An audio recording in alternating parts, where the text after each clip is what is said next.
The Voces Game Center is a great way to engage your students while teaching them vocabulary and allowing them to review, as well as infusing a little bit of competitive spirit into the class.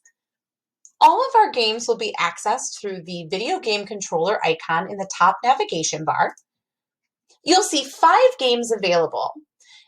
For now, I'm going to focus on the Voces Match, Flashcard Challenge, and Story Shuffle games. They have a lot in common, so we're going to touch on what's common between those first. Voces Roundup and Look It games are a little bit different, but we do have specific videos for each of those as well as the other 3 games to just kind of walk you through how to use each one.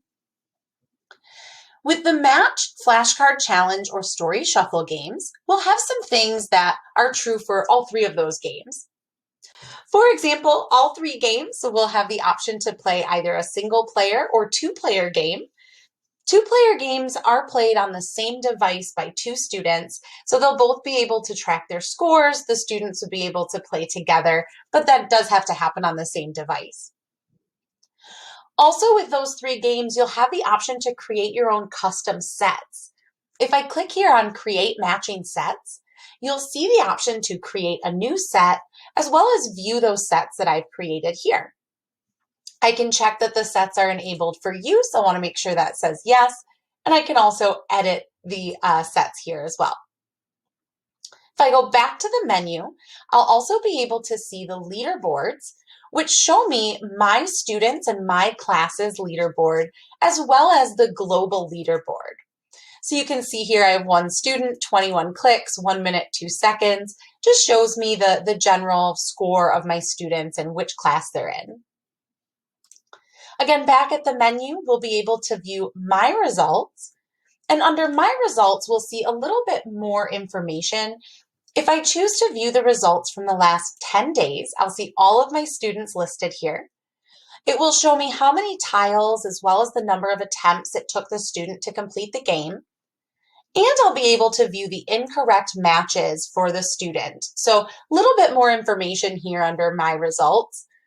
I can also view results by class or student. This will let me choose a class, and then it will show all of the students' information in that class. Another thing that every game will include are the instructions. These just tell the students how to play the game. Again, each game also has a specific video that goes over how to play and what the different options mean. If I choose either a single or 2-player game in the Match, Flashcard Challenge, or Story Shuffle games, I'll have some options here. I'll always be able to choose which vocabulary set to use. You can see here I have current chapter and all previous chapters, as well as those teacher-created sets. So students can choose to use a set that the teacher has made. All 3 of these games will also include optional audio clues. If the students choose no audio, then all of the clues will either be images or text.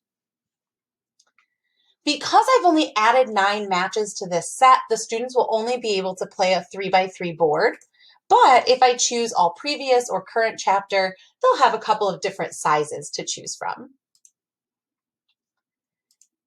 Now, the same things will be true for the flashcard and story shuffle games. We'll be able to view the leaderboards as well as our student results, create our own flashcard or prompt sets, and play single or 2-player games.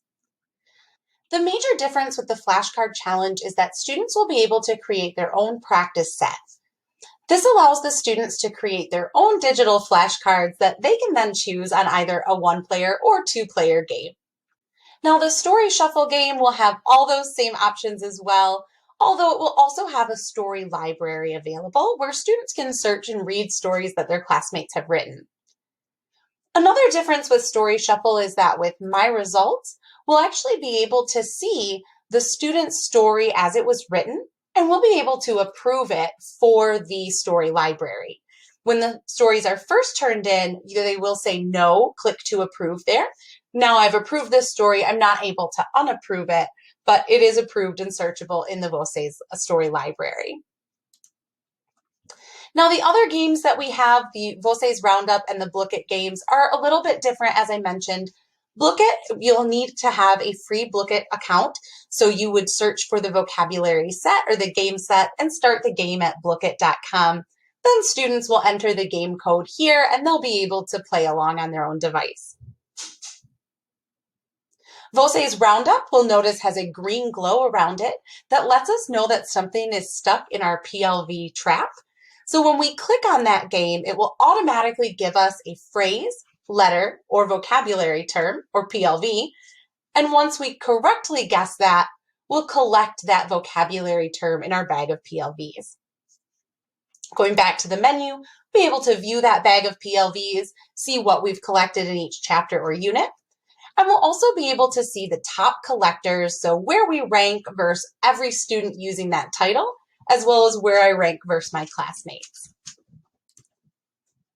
This game also allows students to play with the PLV net, which would allow them to identify either 5 PLVs in a row to collect 1, or 10 PLVs in a row to collect 3. So all of our games are very engaging and fun to play.